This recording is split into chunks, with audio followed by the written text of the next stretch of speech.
బతుకు ఆడు ఆటలో మరణమంటే ఏమిటి?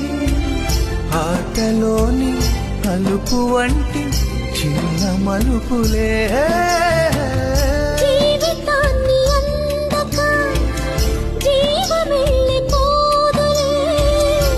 ఆరిపోని అణిగిపోని చిరంజీవిలే, తల నిండుగా శీసులే, ఇక నిండుగా ఆయుషులే, యముని పాశమే బిగుసుకున్నను. మరణమన్నది మరల జననమే, నిండు నూరేళ్ల సావాసం స్వర్గమయ్యింది వనవాసం. గండగుచ్చాను నా ప్రాణం వెండి వెన్నెల్ల కళ్యాణం.